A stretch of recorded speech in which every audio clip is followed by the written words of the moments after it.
entès que has aconseguit perdre un paquet que contenia una informació molt delicada. No és veritat, no l'he perdut. Molt bé.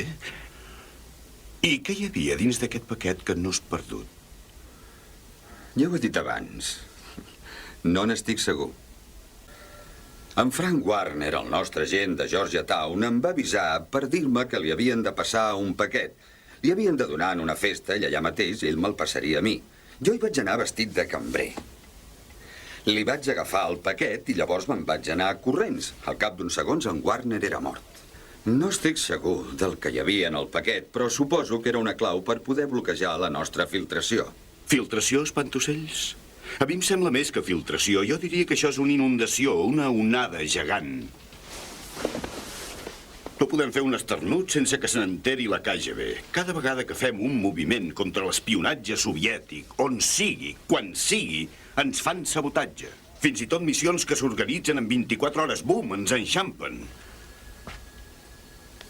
Hem perdut 4 agents en les últimes 4 setmanes. Saben tot el que fem i ho passen immediatament a la seva gent.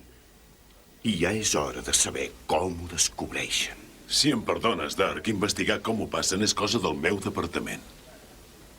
És cert, Billy.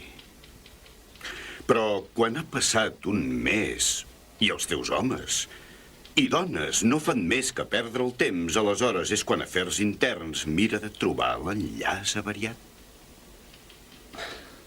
Si pot ser, no em miris a mi quan parles d'enllaç avariat.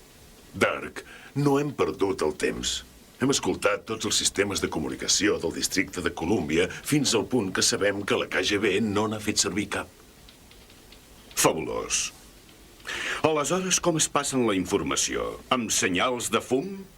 I ara em dius que en podríem tenir la clau d'això, però aquest defensa nostre resulta que se li escapa la pilota. Perdó, senyor Station. He pensat que li interessaria saber que han localitzat l'agent especial Godfrey.